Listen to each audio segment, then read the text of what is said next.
1 বছর নয়, 2 বছর নয়, পাক্কা 16 বছর। 16 বছর ক্ষমতায় থাকার পরেও, বাংলাদেশের জন্য এত কিছু করার পরেও আমাকে সবাই চোর বলে বা বাংলাদেশ থেকে বের করে দিল। হ, তুমি তো 16 বছরে অনেকগুলো উন্নয়ন করছো। আবার তোমার মতো কেউ চুরিও করে নাই, তোমার মতো উন্নয়নও করে নাই যেমন, তোমার মতো চুরিও করে নাই তেমন। আরে তুই চুপ থাক, তুই তো শুধু আমাদেরকে বাস দিলি। বাস ছাড়া আর আমাদেরকে কোনো কিছু দিয়েছিস আজ পর্যন্ত? তোর কাজই হচ্ছে আওয়ামী লীগকে আর আমাকে বাস দেয়া।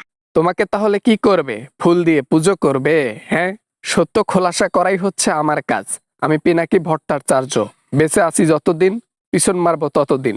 হ, আর তো কারো পিছন খুঁজে পাও না, না? খালি আমাদেরই পিছন খুঁজে পাও। এই জন্য তো আমাদেরই পিছন মারার সব সময় তোমার দেখি উলাই নাচন নাচিয়ে থাকো সব সময়। কি করব? পৃথিবীর মধ্যে সবচাইতে বড় অপরাধীগুলোর মধ্যে আপনারাই পড়েন। এখন আপনাদের নিয়ে যদি কথা না বলি কেমন হয় না? জনগণকে আমি অনেক ভালোবাসি। আমরা মনে হয় জনগণকে ভালোবাসি না? আমরাও তো জনগণকে ভালোবাসি। হ্যাঁ, তুমি কি বোঝাতে চাও? তুমি একলা ভালোবাসো? তুমি কি করছো জনগণের জন্য? হ্যাঁ, আপনাদের জনগণের প্রতি হচ্ছে ভালোবাসা, যেটা সেটা পিছন মারার ভালোবাসা। কেমনে জনগণের মাথায় কাটল ভেঙে খাওয়া যায়, আর আমাদের ভালোবাসা হচ্ছে সত্য প্রকাশ করে জনগণের সামনে তুলে ধরা। জনগণকে ভালোবাসি বিধায় তো প্যারিসে বসে থেকেও তোমাদের কালো পর্দা সরিয়ে আসল রূপটা করে দেখাই। টাকা পয়সা কত কি তোমাকে অফার করলাম, তুমি তো কোনোটাই নিচ্ছ না কেন? টাকা পয়সা যদি তুমি নাও, নিয়ে যদি চুপ থাকো, এটাতে আমারই ভালো, তোমারও ভালো। টাকার লোভ দেখাইয়া লাভ নেই। অনেকেই তো বলছেন টাকার, অমুক টাকা দেব, তমুক টাকা দেবো, বস্তা খানিক টাকা দেব। এ টাকার প্রতি আমার ন্যূনতম লোভ রুচি নেই। ভিডিও বানাইয়া খাও, ভিডিও বানাইয়া কয় টাকা ইনকাম করো? আমি তোমার এমন টাকা দিমু, ওই টাকা দিয়ে সারা জীবন বসে থাইকা ফ্যামিলিকে নিয়ে চালাই খাইতে পারবা, বুঝছো? তোমার টাকা তোমার পেছন দিয়ে দাও, আমাকে লাগবে না। অসৎ পথের 100 কোটি টাকার চেয়ে সৎ পথের 5 টাকা অনেক সম্মানীয়। তোর টাকা তোর পিছনে ঢুকা। টাকা নিবা না নিবা না, খারাপ কথায় কথা বলো কেন? হ্যাঁ, এই আমাকে অসম্মান করতেছো কেন? তুমি জানো না আমি সাবেক মাননীয় প্রধানমন্ত্রী? তুমি হচ্ছে জনগণের পিছন মারা মন্ত্রী। তুমি হচ্ছ জনগণকে রক্ত চুষে খাওয়া হচ্ছে প্রধানমন্ত্রী। তোমার মতো প্রধানমন্ত্রীর জায়গা দিল্লির বিছানায়। প্রতিশোধের আগুনে আমি দাউ দাউ করে চলতেছি।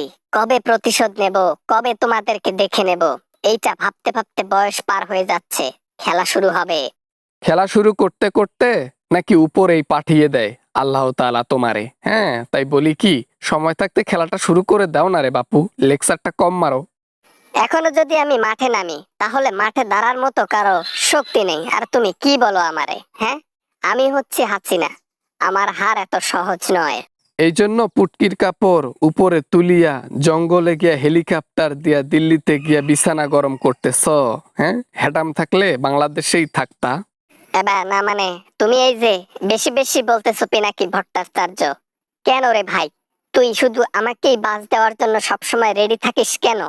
বাস তো সব জায়গায় দেওয়া যাবে না, বাস দেওয়ারও কিছু জায়গা আছে।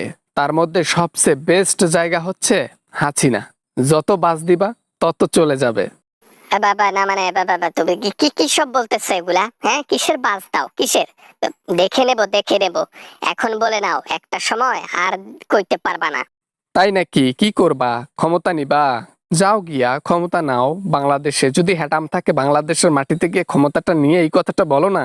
সময় কথা বলবে, সময়, এখন না। আমি প্রতি জবাব সেটা করা জবাব দেব, খালি সময়ের অপেক্ষা। সময়ের কথা বলতে বলতে দিনগুলো পার হয়ে যাচ্ছে, কবে জানি টপকাইয়া যাই। তোমার পতন তো দেখেছি, কিন্তু তোমার মৃত্যু তো আমাকে দেখতেই হবে। আমার মৃত্যু নাই, আমি চির অমর। আমি অমর হয়ে পৃথিবীতে এসেছি। আমি আমাকে কেউ মারতে পারবে না। হাসিনা, তুমি মনে হয় ভালো করেই জানো মোদি ক্ষমতায় যতদিন আছে দিল্লিতে তুমি ততদিন আছো। যখন বাংলাদেশে আসবা তোমার ওই অমরতাও শেষ হয়ে যাবে।